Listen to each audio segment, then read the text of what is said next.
Salut à vous mes frères et sœurs dans le glorieux nom de notre Seigneur Jésus-Christ. J'espère que vous allez bien, j'espère que tu vas bien. En tout cas, moi je vais super bien par la grâce du Seigneur Jésus-Christ. C'est très important de bénir le Seigneur lorsque tout va bien parce que rien n'est acquis. Alors, le thème de ce message d'aujourd'hui vient sous la forme d'une question. Et cette question c'est: quelle est la différence entre la promesse et la prophétie? Il y a une grande différence et vous devez la connaître. Donc, je vous invite à suivre ce message jusqu'à la fin. Alors, il est très important de connaître chaque type d'information que Dieu nous envoie. Parce qu'il y a des informations qui révèlent ses directives, il y a des informations qui révèlent ses promesses et il y a des informations qui révèlent ses prophéties. Et c'est d'autant plus important de savoir ce qu'il faut faire lorsque nous recevons ces différents types d'informations. Si ce sont des informations qui révèlent ces directives, dans ce cas-là, nous devons obéir. Voilà, parce que lorsque Dieu vous donne des directives, c'est pour que vous puissiez obéir. Si ce sont des informations qui révèlent ses promesses, dans ce cas-là, vous devez poser des actes qui vont vous permettre de pouvoir entrer en possession de ces promesses-là. Si ce sont des informations qui révèlent ses prophéties, eh bien, vous devez prier pour être dans de bonnes dispositions par rapport au jour de l'accomplissement de ces prophéties. En ce qui concerne les actes ou les attitudes à avoir par rapport à ces différents types d'informations, il faut dire que je vais en parler en toute fin de vidéo, à la fin de ce message-là. Pour le moment, je vais parler de la différence entre la promesse et la prophétie.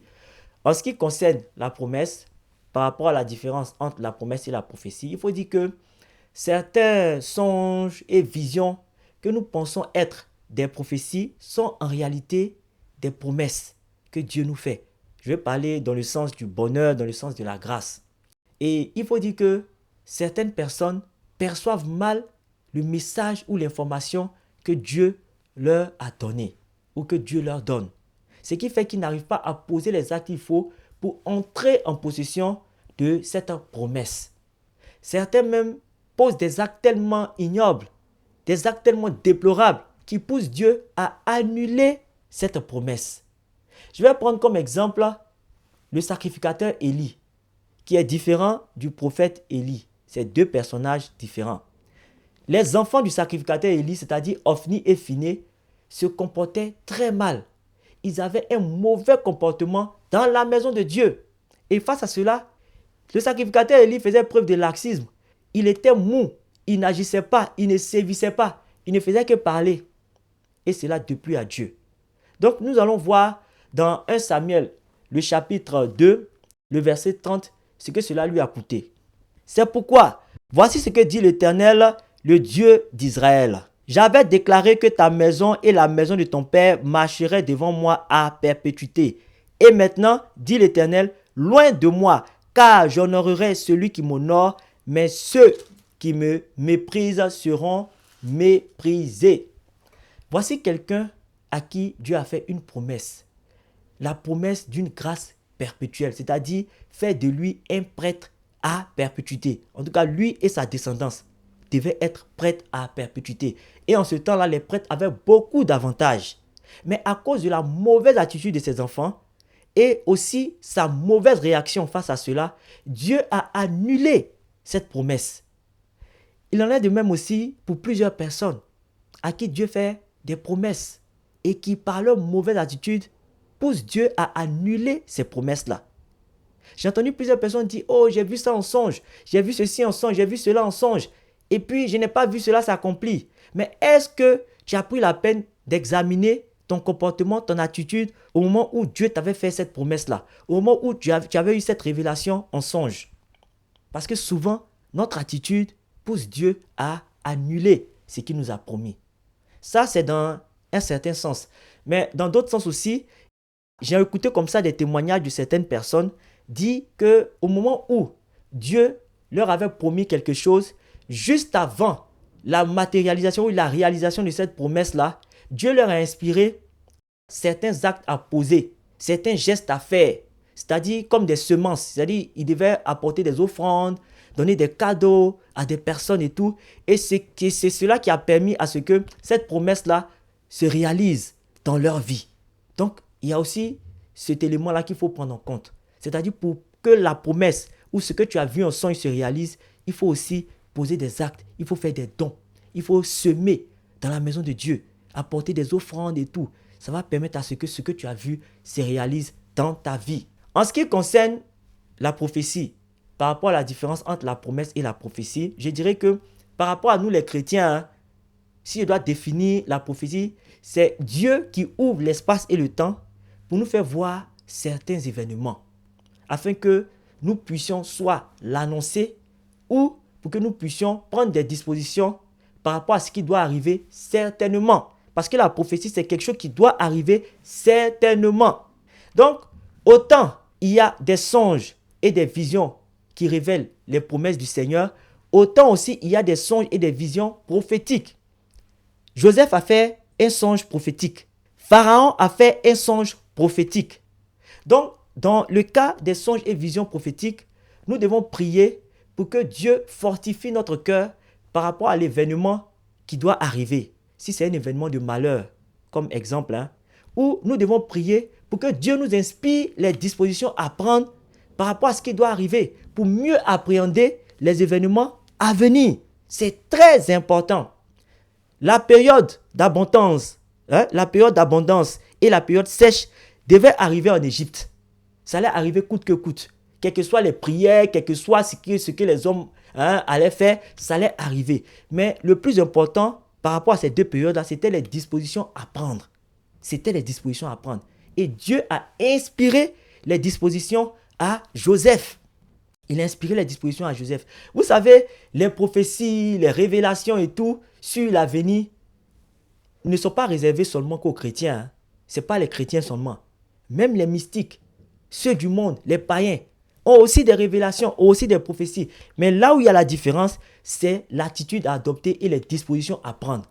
Nous, quand Dieu nous fait une révélation et que nous nous mettons dans la prière, dans le jeûne, Dieu nous révèle aussi les dispositions à prendre par rapport à ce qui doit arriver, par rapport à cette révélation-là.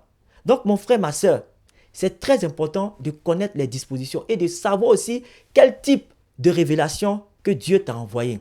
Donc, je vais vous donner un petit secret pour reconnaître les songes prophétiques, pour reconnaître les visions prophétiques. Et cela s'est passé entre Pharaon et Joseph. La conversation qu'ils ont eue avant que Joseph n'interprète le songe. Et c'est dans Genèse 41, le verset 32. Si Pharaon a vu le songe se répéter une seconde fois, c'est que la chose est arrêtée de la part de Dieu et que Dieu se hâtera de l'exécuter. Vous voyez mes frères, si par rapport à un sujet bien défini, vous faites des songes à répétition, c'est que cela a été déjà arrêté. Cela va s'accomplir. Ne priez pas pour que cela soit annulé. Non, priez pour que Dieu soit vous fortifie si c'est un événement de malheur, ou priez pour que Dieu vous inspire les dispositions à prendre. C'est très important parce que cela va vous permettre de pouvoir anticiper si ce qui doit arriver. C'est cela notre grâce. C'est cela la grâce du chrétien et de l'enfant de Dieu. Je vais vous parler maintenant de l'attitude à adopter en ce qui concerne les promesses du Seigneur. La première attitude à adopter ou à ne pas adopter, je peux le dire ainsi, c'est s'éloigner de toute forme de colère. C'est-à-dire chasser la colère de notre quotidien. Il fut un temps où je sentais que Dieu était sur le point de me bénir. Et cela s'est confirmé à travers un songe. Donc je sentais cela en moi. Et quelques jours après ce songe-là, je fis un autre songe dans lequel je vis une sœur de l'église venir vers moi, une sœur en Christ. Ce songe-là n'a pas duré. Et je n'ai pas compris la signification de cette vision-là. Je n'ai pas prié aussi en fonction. Donc, quelques jours après avoir fait ce songe-là, la sœur en question m'appelle pour me faire une proposition. Une proposition qu'elle m'avait faite à plusieurs reprises que j'ai refusée. Donc, quand elle est venue me refaire encore cette proposition, ce n'est pas une proposition sexuelle, attention. C'est un autre, par rapport à un autre sujet. Donc, quand elle est revenue me faire cette proposition-là, ça m'a énervé. Et j'ai refusé avec colère. Elle aussi, elle n'a pas apprécié ça. Donc, elle a répliqué. Et on est rentré, comme on le dit, dans un clash. Et puis, on s'est laissé comme ça dans la discorde. C'était un moment où Dieu était sur le point de me bénir. Au lieu de focaliser mon esprit sur cette bénédiction à venir, à travers la prière, à travers la joie de vivre, j'étais plutôt focalisé sur ce qui s'est passé entre moi et cette sœur. C'était à ça que je pensais et je ressassais cela. Pendant 3 semaines, jusqu'à ce que je rate ce que Dieu m'avait promis. Cela s'est matérialisé par un événement où j'ai compris que j'ai raté la promesse. Et quelques temps après, moi et la sœur, nous nous sommes réconciliés. On a recommencé à parler, tout a repris comme avant. Et puis, il y a quelques temps de cela, j'ai tenté de prier à 5 heures du matin. Et pendant que je priais, j'ai demandé à Dieu, mais Seigneur, pourquoi est-ce que je ne suis pas rentré en possession de la promesse que tu as eu à me faire? Automatiquement, mes frères, le Seigneur a dirigé mon esprit et mes pensées vers l'altercation qu'il y a eu entre moi et cette sœur-là. Chose que j'avais oubliée même. Et il m'a fait comprendre que c'était ça, la cause de ce pourquoi je n'étais pas entré en possession de ce qu'il m'avait promis. Mes frères, mes sœurs, lorsque vous sentez que Dieu est sur le point de vous bénir, faites très attention à votre tempérament. Faites très attention à votre tempérament. Faites tout pour ne pas rentrer dans un moment de colère, pour ne pas faire palabre avec des gens. Faites tout. Parce que lorsque Dieu est sur le point de nous bénir, le diable remue toujours sa queue. Il sent aussi la bénédiction venir dans la vie d'un enfant de Dieu. Donc faites très attention. Éloignez-vous de la colère. Ne vous mettez pas en colère, ne faites pas palabre avec les gens, ne critiquez pas, ne calomniez pas. Restez dans la prière et faites que votre cœur soit toujours en joie. Même si quelqu'un vient vous chercher des palabres, vient vous énerver, faites tout pour ne pas entrer dans cela. Parce que c'est le diable qui est à l'œuvre comme ça. C'était le message que je voulais partager avec vous. J'espère que vous avez été édifiés. Je vous donne rendez-vous la semaine prochaine. D'ici là, portez-vous bien. Et une dernière chose, quel que soit ce qui vous est arrivé, quel que soit ce qui vous arrive en ce moment, quel que soit ce qui vous arrivera, gardez toujours la foi en Jésus-Christ. Allez, au revoir.